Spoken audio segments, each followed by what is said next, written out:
사사시대, 흉흉한 시대였습니다. 그리고 흉년까지 들자 아비멜렉은 나오미와 두 아들 말론과 기럐을 데리고 모압으로 이주를 했습니다.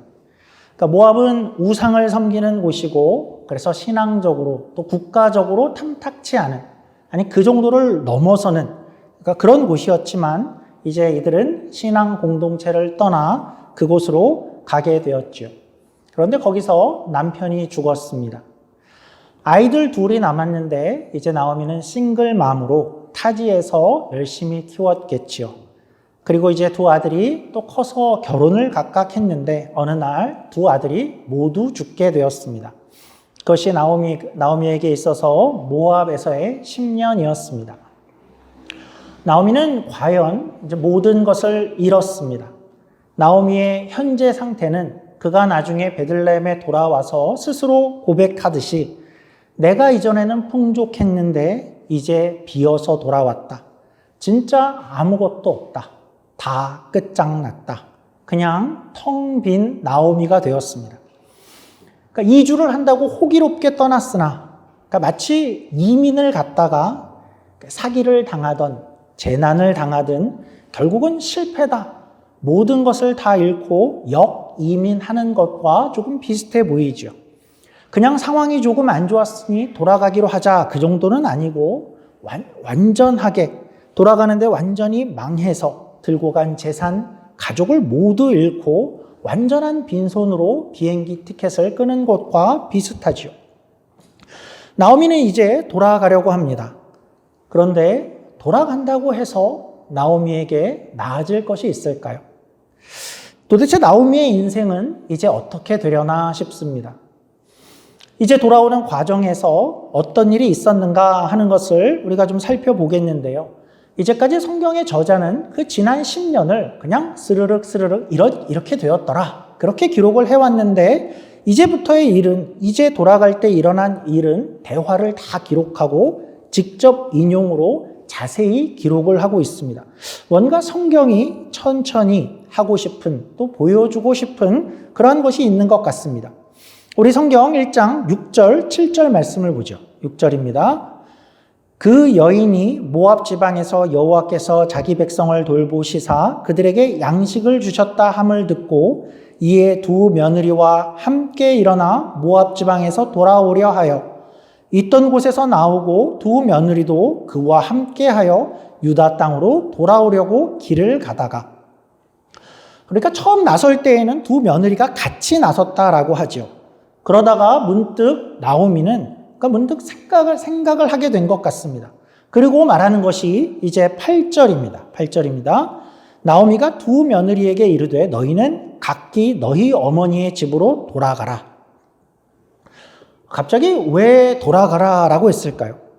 며느리와 함께 길을 떠났는데 오다가 이제 나오미에게 아무리 생각을 해봐도 이 며느리들에게 있어서 더 좋은 선택은 여기 모압으로 돌아가 거기에 남는 것이다 라고 생각을 하게 되었던 것입니다. 왜 며느리들에게 있어서 남는 게 더 나은 선택이었을까요? 여러 가지 이유가 있었을 것입니다. 첫째는 너희가 여기에 남는 것이 너희에게 또 다른 기회를 얻을 그런 상황이 될 것이다 였을 것입니다. 그러니까 나오미가 지금 거하고 있는 모압 땅은, 그러니까 이 나오미에게나 이방 땅이지 그의 며느리 오르바와 룻에게는 거기가 고향이죠. 거기에 여전히 친척이 있고 이웃이 있고 친구가 있는 곳은 모압이었습니다. 그들이 거기에 남아있는 것이 그들의 어떤 도움을 받고 함께 사는 데에 앞으로 살기에 훨씬 좋은 곳이다 라는 생각이 먼저 들었을 것입니다. 둘째로는 이들은 아직 그런 젊은 여인들이었죠. 결혼한 지 몇 년 지나지 않은 그들이었고, 그런데 이제 남은 평생을 아무것도 남지 않은 노모를, 나이 많은 시어머니를 이제 그 노모만 보고 평생을 모셔라 하는 것은, 그런 인생을 며느리에게 살게 하는 것은 마땅치 않아 보였다라는 그런 생각이 들었겠죠. 그리고 세 번째는 사실 이것이 가장 큰 이유였을 것입니다. 모압으로 돌아가라라고 했던 가장 큰 이유는 자신이 이제 돌아가려고 하는 땅은 유다 땅이었죠. 유대 땅입니다. 그리고 거기는 거기에 가면 그 사람들이 모압 사람을 어떻게 대우하는가를 나오미는 잘 알고 있었을 것입니다. 모압인은 여호와의 총회에 들어오지 못한다. 그것이 하나님의 무려 율법이었습니다. 그리고 더군다나 이들은 모압의 여인들이죠. 모압 여인 하면 이스라엘에게는 얼마 전에 아픈 역사가 있었습니다. 광야에서 이제 광야 생활을 마치고 가나안 땅을 앞두고 코앞에까지 왔을 때 발락과 발람이라는 모압 왕과 모압의 선지자가 계략을 꾸몄었죠. 그래서 모압 신을 섬기는 여인들을 이렇게 보내서 이스라엘로 하여금 성적으로 넘어지게 했었습니다. 그들이 함께 먹고 마시고 음행하며 우상에게 절하고 우상을 섬기게 했던 일들이 있었죠. 그것에 하나님께서 진노해서 그때 이스라엘에서 죽은 사람들이 24,000명이었습니다. 그러니까 모압 여인 하면 그 사건을 떠올리게 할 만하지요. 모압 여자래. 나오미는 이 모압 여인이 이스라엘에 갔을 때 어떤 일이 벌어질 것이다 라는 것을 상상하게 되자 절대로 안 되겠구나 하게 되었던 것 같지요. 나오미가 지금 이렇게 그 며느리들을 생각하는 그 마음은 진심입니다. 상대를 이렇게 진심으로 생각하는 사람만이 그들을 축복하며 기도할 수 있는데요. 나오미는 이제 그들을 위해서 이렇게 축복하며 기도하게 되죠. 우리 8절 이어서 8절 9절입니다. 너희가 죽은 자들과 나를 선대한 것 같이 여호와께서 너희를 선대하시기를 원하며 여호와께서 너희에게 허락하사 각기 남편의 집에서 위로를 받게 하시기를 원하노라 하고 그들에게 입맞춤에 그들이 소리를 높여 울며. 여기서 우리가 지난주에 생각했던 그 나오미의 하나님을 다시 발견하게 되죠. 여전히 나오미에게 있어서 하나님은 하나님으로 남아있죠. 개인적으로는 이 사실이 매우 놀랍습니다. 내게 있어서 하나님은 그 고통을 더하신 분이야. 나를 이렇게 대하신 분이야. 임에도 불구하고 나오미는 하나님은 여전히 하나님이고 그분은 전능자시니 여전히 나는 그분에게 기도할 수밖에 없다. 이죠. 그는 여전히 살아계신 분이니 그분이 능력자시니 이제 너희에게 안 좋은 일이 그치고 이제 좋은 일이 일어나기를 원한다 하고 그 하나님을 의지해서 진심으로 기도를 하고 있죠. 그리고 너희가 이제 여기에 남아있으면 가질 수 있는 유익을 덧붙였었는데요. 9절 중간에 이런 내용이 있었죠. 너희가 각기 남편의 집에서 위로를 받기 원한다. 아니 남편의 집이라니요? 남편이 어디 있습니까? 여기서 다른 남편을 만나서 위로를 받고 잘 살아라 이지요. 무슨 말인지 이해가 됩니다. 우리라도 그런 말을 할 수 있을 것 같지요. 아주 일찍이 사별한 여인에게 우리도 네가 앞으로 빨리 좋은 남자를 다시 만나서 새로 시작을 하면 좋겠다. 그런 뜻인 것 같습니다. 그런데 이 고대 시대에는 그러니까 이것이 조금 더 의미하는 바가 있습니다. 그러니까 현대와는 조금 더 다르게 더 절박한 그런 당시의 배경이 있는데 좀 생각을 해보면 좋겠습니다. 이 고대 시대는 여자가 혼자 살기가 어려운 시대였습니다. 그러니까 그것이 불가능하다라고 이야기하는 것이 훨씬 더 현실과 가까워 보입니다. 그러니까 현대와는 많이 다르지요. 현대에는 어떤 여인들은 혼자서도 살아갈 수 있지요. 경제적으로도 또 사회 안에서 사는 것이 물론 힘든 면들이 있을 수 있지만 그렇다고 해서 전혀 불가능한 것은 아닙니다. 아예 싱글로도 그 삶을 윤택하게 살아가는 분들이 종종 많이 있습니다. 그러나 이제 고대로 가보면 고대는 이 여자가 혼자 경제적인 독립을 하는 것이 전혀 불가능한 시대였습니다. 또한 그런 사회 안에서 여인 스스로가 스스로의 안전을 지키는 것도 불가능한 그런 시대였죠. 그런 면에서 우리가 이제 생각을 해보면 구약을 읽다 보면 하나님이 늘 공동체를 향해서 늘 돌보아야 할 그런 대상이 있는데 그 대상에 늘 과부가 들어가죠. 늘 붙어 나오는 대상들이 고아와 과부와 나그네들입니다. 그러니까 무슨 뜻이냐면 이들은 어떤 사람들이냐면 스스로 생존을 책임지고 살 수 없는 그런 사람들이다라는 뜻입니다. 그래서 공동체가 이들을 그냥 두면 안 돼. 그들을 돌보고 책임을 져야 된다라고 하나님이 여러 번 이야기를 하시죠. 그러니까 당시 과부가 어떤 상황이었을까 하는 것을 조금 더 생생하게 우리가 제대로 이해해 보자라고 한다면, 과부가 사회 안에서 살아가는 것이 굉장히 어려운 것은 마치 고아가 그 사회를 혼자 살아가는 것만큼 어렵다라고 생각하면 우리가 제대로 이해를 하는 것입니다. 그러니까 주변에 우리가 고아가 있다고 한번 생각해 보지요. 길가에 나갔더니 7살짜리 여자애가 이렇게 있습니다. 그런데 그 애를 보면서 혼자서 잘 살아갈 수 있겠네 이런 생각이 들까요? 5살짜리 남자아이가 있는데 어느 날 부모를 갑자기 잃었습니다. 고아가 됐죠. 걔도 혼자 살 수 있겠지 이런 생각이 들지 않죠. 누구라도 도와야겠구나라는 생각이 우리가 하게 되겠죠. 그러니까 당시 이 과부는 그랬다는 것입니다. 혼자 남은 과부는, 그러니까 오늘날 우리가 고하듯이, 그 당시에 고아도 마찬가지겠지만 그런 느낌으로 대하면 맞는 겁니다.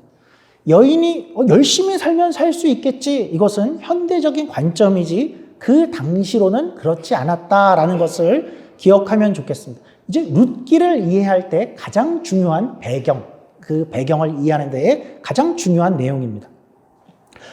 그래서 그 시대에 발달한 제도가 있었죠. 그러니까 다시 한번 우리 현대적인 관점에서는 이렇게 하자 그러시면 안 되고 전혀 이해할 수 없는 그런 제도인데 그것이 성경의 법이었습니다. 그리고 이것은 성경에만, 이스라엘에게만 있는 것이 아니라 고대 여러 문화권에 존재하던 것이었고, 우리 대한민국으로 치면 부여와 고구려에도 있던 법이었습니다. 형사 취수법이지요. 그러니까 죽을 사, 형이 죽으면 형수를 취한다라는 것입니다. 그래서 여인이 이제 결혼을 한 다음에 남편을 잃게 되면 그 여인이 이제 고아처럼 그렇게 살아갈 수 없기 때문에 남편의 형제가 그 여인을 취하고 거두어 들인다라는 뜻입니다. 그리고 이제 그 이후에 그 사이에서 아들이 태어나게 되면 그 아들은 누구의 가문을 잇게 되냐 하면 그 죽은 전 남편의 가문을 잇게 됩니다. 그래서 전 남편의 재산, 가문, 이름, 유업을 이어가게 하는 것이죠. 그래서 성경으로 한번 보죠. 신명기 25장 5절입니다. 형제들이 함께 사는데 그중 하나가 죽고 아들이 없거든 그 죽은 자의 아내는 나가서 타인에게 시집가지 말 것이요 그의 남편의 형제가 그에게로 들어가서 그를 맞이하여 아내로 삼아 그의 남편의 형제된 의무를 그에게 다 행할 것이요 그 여인이 낳은 첫 아들이 그 죽은 형제의 이름을 잇게 하여 그 이름이 이스라엘 중에서 끊어지지 않게 할 것이니라. 그래서 고대에는 이 가문을 잇는다는 것이 매우 중대한 문제였는데 이렇게 해서 이들에게 있어서는 하나님께 분배된 땅을 또 가문을 이어가고 재산을 보호하게 하며 그리고 무엇보다도 여인이 살 수 있게 하는 그런 제도였죠. 그러니까 이런 배경을 이제 머릿속에 갖죠. 이런 배경, 여인은 홀로 살 수 없는 시대였고 그래서 형사 취수법까지도 존재하던 그 배경 속에서 이제 나오미가 이제 이야기하는 이야기가 얼마나 강한 논증이고 설득이었는지 이해가 좀 될 수 있을 것 같은데요. 나오미가 오늘 본문에서 이렇게 이야기하죠. 나오미가 두 며느리가 나를 이렇게 따라오려고 하니까 따라오지 말아야 될 이유를 이렇게 이야기합니다. 다시 한번 확인하죠. 11절부터 13절 말씀입니다. 1장 11절입니다. 나오미가 이르되 내 딸들아 돌아가라. 너희가 어찌 나와 함께 가려느냐. 내 태중에 너희의 남편 될 아들들이 아직 있느냐. 내 딸들아 되돌아가라. 나는 늙었으니 남편을 두지 못할지라. 가령 내가 소망이 있다고 말한다든지 오늘 밤에 남편을 두어 아들들을 낳는다 하더라도 너희가 어찌 그들이 자라기를 기다리겠으며 어찌 남편 없이 지내겠다고 결심하겠느냐. 내 딸들아 그렇지 아니하니라. 여호와의 손이 나를 치셨으므로 나는 너희로 말미암아 더욱 마음이 아프도다 하매. 그래서 너희에게는 이렇게 남편이 꼭 필요한데 그래야 살 수 있는데 그것이 불가능한 상황이 되었으니 너희는 이곳에 남아서 돌아가서 살 길을 찾아야 된다입니다. 이 장면은 굉장히 따뜻하지요. 나오미는 진심으로 이들을 생각하고 있습니다. 그래서 우리가 읽은 11, 12, 13절 매 절마다 그 며느리들을 내 딸들아 라고 부르고 있죠. 이미 딸들로 대하고 있습니다. 근데 생각해보면 사실 이 순간에 그 중에서 가장 비참하고 도움이 가장 많이 필요한 사람을 따지자면 사실은 셋 중에서는 나오미가 가장 그랬습니다. 그러니까 아직 젊은 며느리들은 비교하자면 그래도 뭔가 가능성이 있었죠. 그러니까 나오미 편에서는 이제 그 며느리들과는 다르게 이제 새롭게 뭘 시작하거나 혼인을 할 어떤 법적인 보호를 받을 그런 가능성이 별로 없어 보이는 상황이죠. 그리고 또 나오미 편에서는 그래도 며느리들이라도 있으면 작은 노동력이라도 좀 사용할 수 있는 그런 형편이 될 텐데 나오미는 진심으로 자신보다 며느리들을 생각하고 있습니다. 며느리들에게 진심이죠. 그런데 그 반대도 그렇습니다. 오늘 여기 나오는 며느리들도 시어머니에게 진심이죠. 이 며느리들이 이제 어떻게 나오나 보니까 이런 상황인데도 안 가겠다라는 것이죠. 가야 되는 이유가 이렇게 많은데도 둘 다 안 가겠다라고 하고 어머니 곁을 지키겠다라고 합니다. 그리고 결국 나오미의 설득 끝에 두 며느리 중에 한 명, 오르바는 돌아가게 되죠. 여러분 그러면 이 오르바는 어떤가요? 오르바는 어떤 사람인가요? 오르바는 결국은 배신한 사람일까요? 끝까지 할 바를 하지는 않은 그런 사람일까요? 오르바는 우리가 좀 어떻게 평가를 해야 될까요? 결국 오르바는 모압으로 돌아가지만 그녀가 결코 별로인 사람이거나 배신자거나 그런 느낌은 전혀 없습니다. 그러니까 노모만 남은 가정, 이전에 나만 홀로 살겠습니다라고 떠난 그런 여인이 아니었고요. 시어머니가 홀로 아무런 능력도 없고 재산도 없고 거처도 없었을 때 그녀를 돌보려던 이였죠. 노모가 저 고국으로 돌아간다라고 할 때에도 같이 가려고 한 사람이 오르바였습니다. 그리고 사실 생각해보면 지금 떠나가는 사람은 오르바가 아니라 나오미지요. 이들은 모압에서 벌써 10년을 살았습니다. 이제는 여기가 집이죠. 그런데 나오미가 떠나는데도 같이 가려고 한 이였죠. 떠날 때도 크게 울고 입맞춤을 하고 떠나갑니다. 오르바는 좋은 사람이었습니다. good person입니다. 나오미의 말에서도 찾을 수 있죠. 오르바와 룻 너희가 나를 선대했다. 나한테 참 잘해줬다. 하나님이 너희에게도 그렇게 하길 원한다. 그렇게 나오미가 이야기를 하죠. 오르바는 할 바를 다 한, 말하자면 인간이 할 수 있는 최고의 것을 한 그런 사람이 오르바이고 좋은 사람입니다.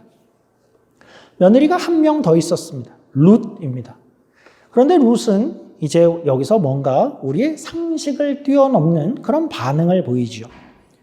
그러니까 이 정도 했으면 사실 할 도리를 다한 게 맞고 이 정도 상황이라면 이제는 돌아가도 누가 뭐라고 할 사람이 없는, 그리고 앞날을 아무리 생각해도 상식적으로 그렇게 하는 것이 당연하고 맞는 것 같은데 룻은 아주 이상하게 나오미를 끝까지 붙잡습니다. 그녀를 쫓아가게 되죠. 생각해보면 나오미는 지금 왜 돌아가고 있을까요? 나오미는 지금 왜 돌아가고 있죠? 나오미에게 있어서 거기를 가면 뭔가 새로운 출발을 할 수 있고 새로운 시작을 하고 어떤 기회가 거기서 기다리고 있을까요? 아무것도 없죠. 사실은 냉정하게 말하면 나오미가 돌아가는 이유는 그냥 거기 가서 죽기 위해서입니다. 이제 그냥 고향에 가서 죽고 싶다 정도이죠. 희망은 없지요. 텅 비었고 그냥 고향에서 죽고 싶은 것뿐입니다. 근데 룻은 그걸 알고 있죠. 그런데도 죽어도 같이 가겠다라고 나섭니다. 우리 16절, 17절 한번 읽어보죠. 16절, 17절입니다. 룻이 이르되 내게 어머니를 떠나며 어머니를 따르지 말고 돌아가라 강권하지 마옵소서.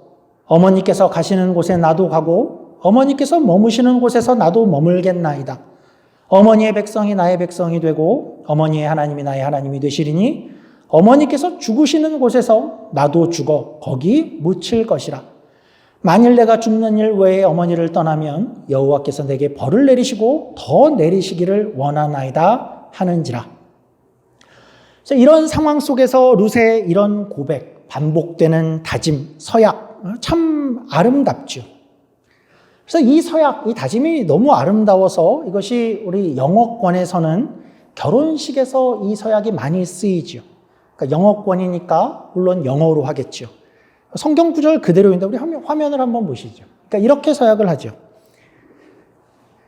예, 당신이 어딜 가든지 당신이 가는 곳에 내가 가겠습니다. 당신이 머무는 곳에 나도 거주하겠습니다.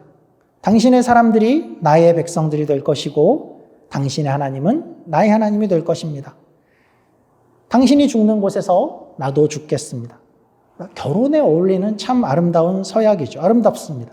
이런 부부가 되면 정말 좋을 것 같은데, 그러니까 사실은 뭐 까탈스럽게 아주 엄밀하게 이야기하자면 이건 신랑 신부가 하는 게 아니라 며느리가 시어머니에게 하는 고백인데 우리는 본 적은 없죠. 룻이 이렇게 나오고 있습니다. 이제 룻의 큰 스토리로 다시 한번 돌아가 보죠. 나오미의 상황은 어떤 상황이었죠? 모두 잃었다입니다. 망했습니다. 그러니까 희망이 없지요. 텅 비었습니다. 그러니까 다 끝난 것 같습니다. 그냥 암흑이고 사막에 물이 없는 것 같습니다. 나오미 스스로도 그것을 알고 있습니다. 그래서 이제 끝을 내려고 하는 것 같습니다. 그래서 마지막 자기에 남은 며느리 둘을 그냥 내어 보내려고 하죠. 끝이 오고 있다는 것을 알고 있는 것입니다. 나오미의 삶은 이제 어떻게 될까요? 과연 사사시대를 대변하는 것처럼 모든 것이 다 나락으로 떨어지는 나오미의 삶도 그렇게 텅 빈 채로 끝나게 될까요? 그런데 여기서 이제 반전이 시작되는 것입니다. 그러니까 너무나 이상하게 말도 안 되게 룻이 이런 서약을 하면서 룻은 모압 여인인데 베들레헴에 가는 것인데 아무것도 없는 누모를 따라가겠다고 나서는 것이죠. 당신이 죽는 곳에 나도 죽겠습니다. 말도 안 되는 은혜를 보이는 사람이 등장하죠. 룻은 오르바처럼은 그냥 떠나도 아무도 뭐라고 할 사람이 없고 누구라도 그렇게 할 만한 상황인데 룻은 말도 안 되는 행동으로 나서고 있는 것입니다. 텅 빈 나오미의 삶이었죠. 나오미의 삶은 그냥 시간이 지날수록 하나씩 다 잃어버리기만 하는 삶이었죠. 그런데 처음으로 무엇인가가 채워지기를 시작하죠. 반전이 시작된 겁니다. 룻이었죠. 그리고 거기서 시작해서 이 이야기는 이제 나오미의 이런 삶이 룻으로 시작되어서 어떻게 하나하나 채워져 가는가의 이야기가 이어지게 됩니다. 비어져 가는 그 인생, 끝난 것 같은 그 인생에 하나님이 어떻게 하나씩을 채워가는가, 예상치 못한 그 상황 속에서 어떤 우연 같은 일들 속에서 하나님이 그녀의 인생을 채워가는가가 이제 이어지는 룻기의 이야기죠. 우리의 인생도 그런 것들을 경험하지요. 정말 비어져 가는 것 같은 시간들, 아무것도 없어져 가는 그런 시간들이 있습니다. 하나님은 그럴 때에 늘 반전을 준비하시고 선사하지요. 설교를 준비하면서 저에게는 어떤 시간이 있었을까 할 때 한 생각이 났습니다. 한 4년 전쯤이었죠. 많은 분들이 아시고 계시지만 이전에 사역하던 교회에서 뭔가 변화가 좀 필요하겠다 해서 사역하던 이제 부목사직을 사임하게 되었죠. 그래서 그때 당시에는 멀리 주를 옮기는 것을 포함해서 조금 모든 것에 변화를 주어도 좋겠다라고 생각하게 되었습니다. 다른 사역지가 정해진 것은 아니었고 한 달, 두 달 이렇게 쉬다가 어디든지 보내시면 가겠습니다 하는 그런 마음을 갖고 있었죠. 그렇게 지내던 그 즈음에 아내가 이제 암 판정을 받게 되었죠. 그래서 여러분들이 이곳 병원 사정들을 잘 아시겠지만 엄청 오래 기다립니다. 그러니까 판정을 받고 처음 의사를 만나는 데까지 한 달 걸린 것 같습니다. 그리고 수술 날짜까지 몇 주가 걸렸고, 그리고 우리가 예상을 하면 한국 드라마에서 보듯이 수술이 끝나고 나면 수술 의사가 집도했던 의사가 나오면 이제 가족들이 수술이 어떻게 됐습니까? 그럼 설명하는 걸 예상을 했죠. 수술이 끝나고 나서 다음 의사를 만나는데도 한 달이 걸렸습니다. 그리고 몇 달간의 항암 치료, 또 6주간의 방사선 치료, 그리고 그 즈음에 우리가 다 같이 겪은 코로나가 바로 시작되었죠. 그러니까 치료 중에는 이제 아내와 아이들을 챙겨야 됐고, 또 코로나가 시작될 즈음들을 우리가 아직 생생하게 다들 기억하실 텐데, 그 당시에는 제가 어떤 다른 사역지나 또 직장을 구하고 일자리를 구하는 것은 전혀 불가능한 그런 상황이었죠. 저희 집 통장은 그야말로 텅 비어지게 되었습니다. 걱정도 되었고, 또 컨트롤할 수 있는 어떤 인생이 그냥 텅텅 비어져 가는 그런 상황이어서 어떤 계획을 세운다는 게 무의미했고 불가능했고 암담했었죠. 그래도 목사님 아닙니까? 하나님만 믿고 기쁘게 기다리셨습니까? 솔직히 아무 생각이 없었습니다. 물론 하나님 안에 있지만 뭐가 어떻게 되는지 아무런 생각을 할 정신이 없었죠. 그렇게 텅 비어져 간다라는 그런 상황 가운데에 사실 반전이 일어난 것은 그때 당시에 주변 분들이었습니다.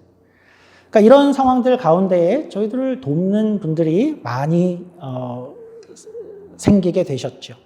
그러니까 어떤 분들은 제가 그분들의 사정을 아는데 너무 과분하게 도와주시는 그런 일들을 하나씩 경험하게 되었습니다. 그리고 정말 놀라운 것은 어떤 것이냐 하면 이것은 정말 비밀인데 평생 어디 가서 실명을 밝히진 않을 텐데 개인적으로는 이전에 별로 사이가 안 좋다라고 생각했던 어떤 분들까지는 아니어도 그리고 평소에 저를 좀 이렇게 탐탁치 않게 여긴 것 같아, 살갑게 대하지는 않아 했던 그런 분들이 훨씬 더 손을 많이 내밀어 주셨죠. 그래서 깜짝 놀랐습니다. 그러니까 내가 생각하고 기대하지 못했던 어떤 곳에서 그런 반전이 시작되었죠. 굳이 좀 비유를 하자면 나오미에게서 룻과 같은 존재였을까요? 할 수 있는 것이 별로 없는 상황, 모든 것이 비어지는 상황 속에서 기대치 않은 곳에서의 반전이었죠. 그리고 그렇게 아주 오랜 기간을 그냥 그렇게 살았습니다. 텅 비어져야 하는 그런 삶인데 그렇게 될 것 같았는데 여러 손길들을 통해 채워지는 것을 경험했죠. 하나님이 그렇게 하셨다라고 믿습니다. 그리고 거기서 시작해서 여기 계신 어떤 분들을 만나고 또 채워지고 오늘 이 자리까지 인생을 인도하셨죠. 앞으로도 점점 더 채우실 하나님을 기대하게 되죠. 오늘 나오미의 이야기는 무슨 이야기를 하고 싶은 걸까요? 성경에 왜 이런 이야기가 있을까요? 우리에게 보여주시려는 것은 그런 것입니다. 사사시대, 흉년의 시대를 겪고 모든 재난의 시기를 겪는 그런 시기이지만 하나님은 이 나오미를 어떻게 할 것인가? 나오미는 이렇게 비어졌다면 이제는 그냥 끝나고 말 것인가? 그렇지 않다. 하나님이 그냥 두시지 않는다의 이야기를 이 성경이 하고 싶은 것입니다. 혹시 우리 가운데에 그런 시기를 겪고 있는 분이 있을 것 같습니다. 재정적으로 또 감정적으로 또 인간 관계에서 어떤 실패와 좌절을 겪을 수 있죠. 그래서 그 시간에 마치 나오미처럼 뭔가 희망이 없는 것 같고 점점 내 삶은 밑으로 떨어지기만 하는 것을 경험하고 있는 분들이 있다면 이 시간에 이 나오미와 함께 하신 하나님을 좀 기대하면 좋겠습니다. 전혀 우리가 상상하지 못하고 기대하지 못한 곳에서 반전을 시작할 수 있는 분이 하나님이시기에 우리의 비어져 있는 인생을 채워주실 수 있는 분이기에 하나님을 그렇게 기대하면 좋겠고 하나님은 그렇게 하실 것입니다. 그리고 또한 한 가지 이런 생각도 하게 되죠. 우리가 룻과 같은 사람이 될 수 있으면 어떨까 하는 생각이죠. 우리 주변에 누군가의 삶이 그렇게 텅 비어져 가고 있다면 그 삶을 내가 좀 채워줄 수 있는 하나님이 그분의 삶을 채울 때에 나를 좀 사용할 수 있는 그런 이가 되면 어떨까 하는 것이죠. 주변에 그런 이들이 있을 때 내가 그분의 텅 빈 인생을 조금 채워줄 수 있다면, 채워주기를 시작할 수 있다면 우리의 인생은 매우 가치 있고 소중한 인생이 될 것 같습니다. 그렇게 하는 것이 바라기는 남들이 다 하는 수준을 좀 넘어서면 어떨까 싶습니다. 인간이 할 수 있는 최선의 것을 오르바가 했다면 우리는 룬만큼 가보는 것이지요. 왜 나한테 이렇게까지 하는 거지? 하는 생각이 들 정도죠. 왜 나한테 밥을 사는 거야? 왜 나한테 시간을 이렇게 내주지? 왜 나를 돕는 거야? 내 인생은 정말 별 볼 일 없는데 왜 나랑 친구가 되려고 하는 거지? 이렇게 다가가는 것이죠. 하나님은 이런 일을 하라고 사실은 공동체를 함께 묶으신 줄 믿습니다. 우리가 함께 있는 이유는 서로의 삶이 어느 순간에 텅 비어져 간다면 비어져 가는 일을 함께 채워주고 돌아보고 또 내가 그 자리에서 하나님의 일하심을 같이 일하게 되고 그곳에 쓰임을 받는 것이 공동체에 우리가 함께 있는 이유일 것입니다.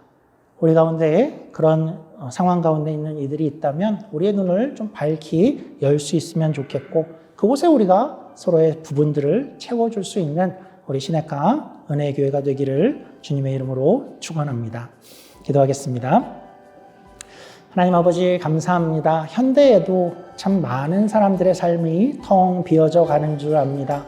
많은 어려움들 가운데 있고 고통 가운데 있고 건강, 재정, 관계, 직장 모든 가운데 어려운 일들을 겪고 있는데 하나님께서 우리를 한 공동체로 부르셨다면 특별히 공동체 안에서는 그 비어져 있는 부분들을 우리가 서로 채울 수 있는 그런 공동체가 되어지기를 원합니다. 하나님께서 하나님 안에 있는 신자들의 삶을 채워가기를 원하실 텐데 그때 어떤 사람을 부르신다면 그것이 내가 되기를 원하고 우리가 되어지기를 원합니다. 그 가운데에서 하나님의 큰 복을 풍성한 은혜를 함께 누려가는 혼자만이 아니라 함께 누려가는 우리 모두가 되게 하여 주시옵소서. 감사합니다. 예수님 이름으로 기도드립니다.